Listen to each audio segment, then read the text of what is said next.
Breaking news में बड़ी खबर आपको बता दें, सम्राट चौधरी लगातार एक्शन मोड में हैं और अब उनकी डीजीपी विनय कुमार के साथ मीटिंग हुई है कानून व्यवस्था सुधारने को लेकर, जिसमें कई तरीके के फैसले लिए गए हैं, कई दिशा निर्देश जो हैं दिए गए हैं और अब एक प्रेस कॉन्फ्रेंस भी हो सकती है जिस पर बताया जाएगा कि किस तरीके से काम को जो है धरातल पर उतारने की तैयारी शुरू हो गई है माफियाओं को लेकर, अपराधियों को लेकर। इस मामले में ज्यादा अपडेट के साथ मेरे साथ जुड़ रहे हैं मेरे सहयोगी हर्ष भारद्वाज जी। सर, इस मीटिंग में क्या कुछ खास हुआ है? कानून व्यवस्था को लेकर सुदृढ़ करने के लिए कानून व्यवस्था को कई कदम उठाने वाले हैं अब। देखिए, शाम 5 बजे का समय बताया गया है। हालांकि इसकी आधिकारिक पुष्टि तो नहीं है, लेकिन ये कहा जा रहा है कि शाम 5 बजे एक बड़ी प्रेस कॉन्फ्रेंस हो सकती है, क्योंकि हमने देखा कि कैसे विधानसभा का सत्र चला, जिसका कल आखिरी दिन था। काफी बवाल हुआ, आरजेडी को सत्ता पक्ष ने जवाब दिया, लेकिन सम्राट चौधरी ने भी विधानसभा सत्र के अंदर अपना एजेंडा बता दिया कि हम बिहार के अंदर कौन सा एजेंडा लेकर चलने वाले हैं। हालांकि विधान परिषद के अंदर राबड़ी ने हंगामा तक किया, वॉकआउट कर गए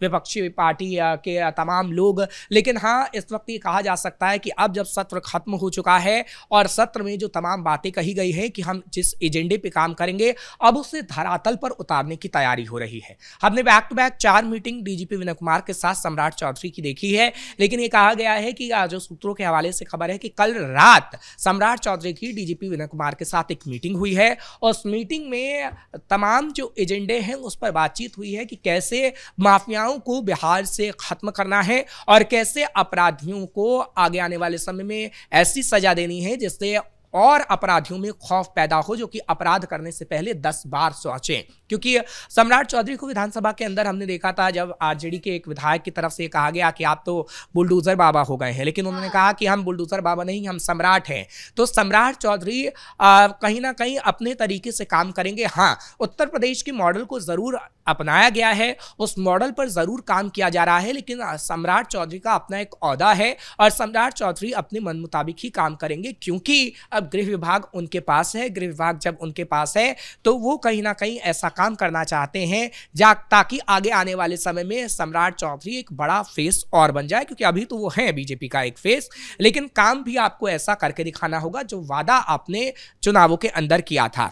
अब मीटिंग की अहम मुख्य बातें क्या रही हैं वो बताते हैं, क्योंकि पिछले दिनों डीजीपी विनय कुमार की तरफ से ही बाकायदा मीडिया को बताया गया था कि 400 से 1200 लोग ऐसे हैं जिसमें कोर्ट के अंदर हमने नाम दिया है और उनकी हम अवैध संपत्तियों को ढहाना चाहते हैं, जिसकी परमिशन हम ले रहे हैं। और ये कहा जा रहा है कि 1 से 2 दिन में कोर्ट इसका परमिशन दे देगी और उसके बाद ये बुलडोजर माफियाओं के अवैध संपत्तियों पर गरजता हुआ नजर आएगा। क्योंकि अभी तक जो आपने बुलडोजर गरजते हुए देखा है वो आपने देखा है कि कैसे जो विकास में बाधा आ रही थी उसको लेकर अवैध अतिक्रमण पर बुलडोजर चलाया गया था, सड़कों का चौड़ीकरण किया जाना है और बांकीपुर, दानापुर या फिर नालंदा या कई और जगह तस्वीर आरस से भी तस्वीर सामने आई थी, वो अवैध अतिक्रमण को लेकर थी। लेकिन माफियाओं की अवैध संपत्ति पर जो बुलडोजर चलेगा वो देखने वाली बात होगी, क्योंकि ये तमाम जो माफिया हैं वो बड़े माफिया हैं और उन माफियाओं की अवैध संपत्तियों को किस तरीके से मिट्टी में मिलाया जाएगा उसकी तस्वीर जरूर आगे आने वाले समय में आएगी।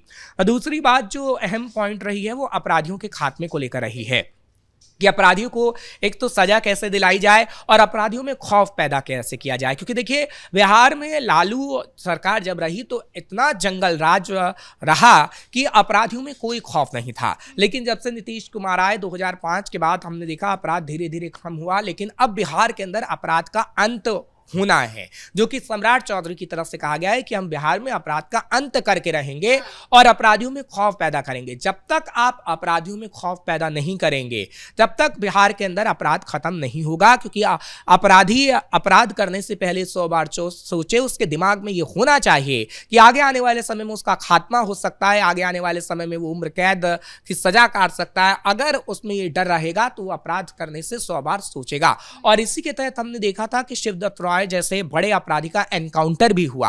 अब तक 3 एनकाउंटर बड़े हो चुके हैं बिहार के अंदर, लेकिन अभी और भी लिस्ट बन रही है कि और कैसे हाफ एनकाउंटर किया जाए, कैसे उनका धरपकड़ किया जाए। इससे पहले हमने देखा था कि तकरीबन 5 अपराधियों को जमशेदपुर से पकड़कर लाया गया, जो बाहर बिहार से थे उनको पकड़कर लाया गया, उनको जेल के अंदर डाला गया है।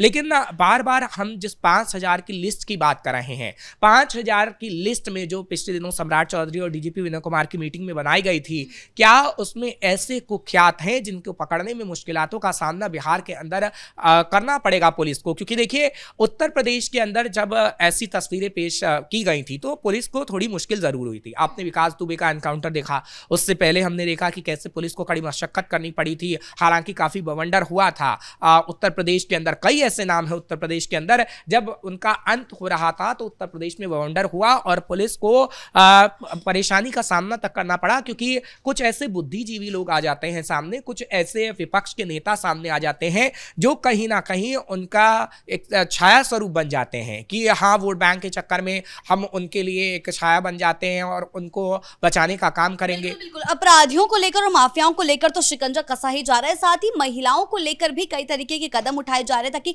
कॉलेज स्कूल के बाहर जो छेड़खानियां हुआ करती हैं वो ना हो। इसको लेकर भी कई कदम जो है सम्राट चौधरी द्वारा उठाए जा रहे हैं। बिल्कुल, देखिए जो कदम उठाए गए हैं वो इस तरीके से हैं कि पहले स्कूलों के बाहर हमने देखा था कि कैसे महिलाओं के साथ छेड़खानी होती थी, लड़कियों के साथ खासतौर पर। अभी कहा जा रहा है कि महिलाओं की भर्ती ज़्यादा से ज़्यादा होगी बिहार के अंदर, पुलिस भर्ती होगी और उन्हें कम से कम 2 से 4 पुलिस की महिलाएं ऐसी होंगी जो स्कूल के बाहर तैनात रहेंगी, खास तौर पर जो लड़कियों का विद्यालय होता है उनके बाहर तैनात रहेंगी, और साथ ही साथ कॉलेज के बाहर भी उनकी तैनाती की खबर सामने आई है। लेकिन इस प्रोजेक्ट पर काम करने में थोड़ा समय तो लगेगा। अभी हम देख रहे हैं कि वैकेंसी निकालने की बात कही गई है, पुलिस में इस पर भी बातचीत हुई है कि सबसे ज़्यादा भर्तियां महिलाओं की होनी चाहिए, क्योंकि हमें सबसे पहले महिलाओं को सुरक्षित करना है और महिला सुरक्षित होगी तभी हम देखेंगे कि एक बार फिर से एनडीए सरकार बनती नजर आएगी, क्योंकि महिलाओं ने ही एनडीए सरकार पर सबसे ज़्यादा भरोसा जताया। जब लालू की सरकार रही तब महिलाओं के साथ कितना कृत्य हुआ वो सबने देखा था, लेकिन एनडीए की सरकार आने के बाद महिला धीरे धीरे उन पर विश्वास इसलिए बढ़ता गया एनडीए की गवर्नमेंट पे कि सुरक्षा प्रदान एनडीए की गवर्नमेंट ने महिलाओं को की है। अब ऐसी खबरें सामने नहीं आती हैं कि किसी को अचानक घर से उठाकर ले जाया गया है, चाहे फिर दुष्कर्म की खबरें हों या फिर कई ऐसी खबरें हों जो कि एक सिरह सी उठा देती हैं मन में। लेकिन अब हम देखेंगे कि और बड़ी कार्रवाई अपराधियों पर होगी जिससे उनमें डर होगा। महिलाओं की सुरक्षा का जिम्मा अब जब सम्राट चौधरी के पास है तो महिलाओं की सुरक्षा बिहार के अंदर होगी और एक एग्जाम्पल सेट किया जाएगा कि महिला अब चाहे रात के अंधेरे में, चाहे 12 बजे का वक्त हो, 11 बजे का वक्त हो, वो बाहर निकल सकती है। आप तो उत्तराखंड से हैं, आपने देखा होगा कि उत्तराखंड में जब हरीश रावत की सरकार रही थी तो किस तरीके से 5 बजे के बाद महिला घर से बाहर नहीं निकल सकती थी, उन्हें डर दिखाया जाता था कि आप नहीं निकलेंगे, और तो और एक ऐसा कानून भी पास किया गया था कि आप बाहर ना निकले। लेकिन बीजेपी की गवर्नमेंट आई उत्तराखंड के अंदर तो हम देख रहे हैं कि महिलाएं घर से निकल रही हैं और रात के अंधेरे में भी वो जा सकती हैं बाहर और काम के लिए वो जाती हैं। चाहे देहरादून की बात कर ले, हाँ पहाड़ी इलाकों में हम नहीं कह सकते हैं लेकिन शहरी इलाकों में ऐसा बिल्कुल है। तो जहां जहां बीजेपी की गवर्नमेंट रही या फिर गठबंधन की सरकार है बीजेपी के साथ, वहां वहां हमने बदलती तस्वीरों को देखा है और बिहार के अंदर अभी और आप बदलती तस्वीरों को देखेंगे। लगातार सरकार जो है एक्शन मोड में है। जब से गृह विभाग सम्राट चौधरी के हाथ में आया है, लगातार अपराधियों की लिस्ट तैयार की जा रही है। अब इन अपराधियों के जो नाम सामने आए थे उन पर भी लगातार शिकंजा कसा जाएगा। बिल्कुल, देखिए चाहे फिर वो कोई बड़ा नेता हो या फिर कोई भी व्यक्ति जो अपराध में संलिप्त होगा उस पर बड़ी कार्रवाई की जाएगी, चाहे फिर वो शाहबुद्दीन का बेटा क्यों ना हो।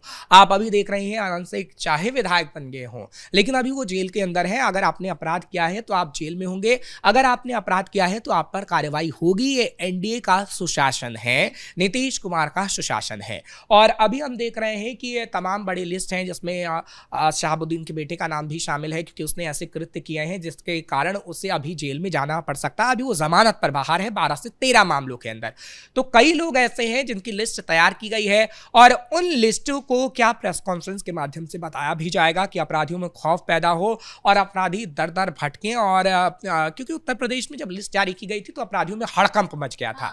आपने देखा कि उत्तर प्रदेश छोड़कर वो भाग रहे थे, लेकिन या तो उनकी गाड़ी पलटी या फिर एनकाउंटर हुआ या फिर उन्हें जेल में डाला गया। और ऐसी कई तस्वीरें योगी आदित्यनाथ की तरफ से पेश की गई जो आज भी उदाहरण के तौर पर हर राज्य के अंदर दी जाती हैं कि देखिए वहां पर ये मॉडल अपनाया गया तो किस तरीके से काम हुआ। और बिहार के अंदर वाकई जब यूपी मॉडल अपनाया गया है तो आगे आने वाले दिनों में हमें उत्तर प्रदेश की तरह ही तस्वीर देखने को मिल सकती है, जो एक अच्छी तस्वीर होगी और अपराधियों में खौफ पैदा करेगी। बहुत बहुत शुक्रिया आपका इन तमाम जानकारियों के लिए। तो कुल मिलाकर बिहार की तस्वीर पूरी तरीके से बदलती हुई नजर आ रही है। लगातार सम्राट चौधरी एक्शन मोड में है और अपराधियों और माफियाओं में खौफ का माहौल साफ तौर पर देखने को मिल रहा है। एनकाउंटर की खबरें भी सामने आ रही हैं। अब आगे चलकर अगर आज प्रेस कॉन्फ्रेंस होती है तो क्या कुछ सामने आता है, किस तरीके से धरातल पर काम को उतारने के लिए जो व्यवस्था है वो बनाई जा रही है, ये पता लग जाएगा। आगे के अपडेट्स के लिए जुड़े रहें कैपिटल टीवी के साथ।